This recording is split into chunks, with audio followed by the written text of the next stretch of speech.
না না যা বলছি শুনতে থাকুন। দখলটা এই বলবো। দখলটাই তো বলবে। যেটা আপনি ঘর করেছেন পিছনে বাথরুম করেছেন সেই পর্যন্ত টোটাল দেখুন 89 ফুট 6 ইঞ্চি আছে, পিছনে 18 ফুট 10 ইঞ্চি আছে, 20 ফুট আছে, 77 ফুট আছে। এইটা আপনার এখন বেড়া করা আছে। আর এর মধ্যে আপনার ঘর আছে, পিছনে একটা বাথরুম যেটা করেছেন বাথরুম এর ভিতরে আছে। এটাতে হিসাব করলাম আমরা 350 টাকা। হ্যাঁ, তা আমার যেটা প্রবলেম হওয়ার যেটা আছে, আমার পেছন তো দেখার প্রবলেম নাই, এই যে 20 ফুটের প্রবলেমটাই দেখতে হবে।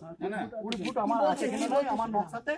আপনি মাপ করেছেন এইটা যতটা বাউন্ডারি আছে ততটা, তো এটা কতটা জায়গা আছে? 350 তো।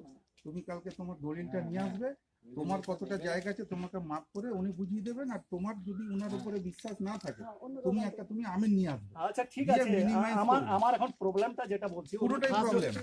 খাস জমি আছে যেটা তো কিছু পেছন দিকে থাকতে পারে, তো এইখানে 20 ফুট যদি আমার থাকে তো 20 ফুট থাকলে আমার আর অন্য দেখার দরকার নেই।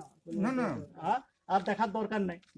এবারে পেছনে কত জমি আমার আছে, 4 শতক থাকুক আর 5 শতক থাকুক, 5 শতক থাকলে সেটা তোমার নিজের পৈতৃক সম্পত্তি। পৈতৃক না, ওটা খাস জমি। ওটা আমরা রেখেছি পাড়ার লোক, যে ওইখানে পাম্প টিউবওয়েল পাম্প কিছু বসানো হবে, ওইটা কারো মানে সম্পত্তি বলে রাখা নাই না।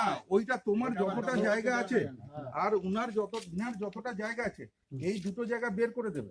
এবার মনে করো ওইখানে যদি জায়গা থাকে তো ওইটা যদি মনে করো ভেস্টেড ল্যান্ডই থাকে তো ওইটা রাখাই আছে ওইখানে, যে কোনো কাজে পাড়ার যদি টিউবওয়েল বসাতে হয় কিছু বসাতে হবে এইটার জন্যই রাখা আছে।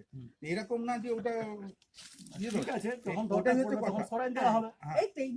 না না, এবার কথা হচ্ছে কি এইটাকে তুমি দেখে ঝামেলাটাকে আগে মিটাবার চেষ্টা করো তোমার আর উনার মধ্যে, যেন এই জায়গাটার ক্লিয়ারেন্সটা চলে আসে। তোমার জায়গাটার দলিলটা নিয়ে আসো।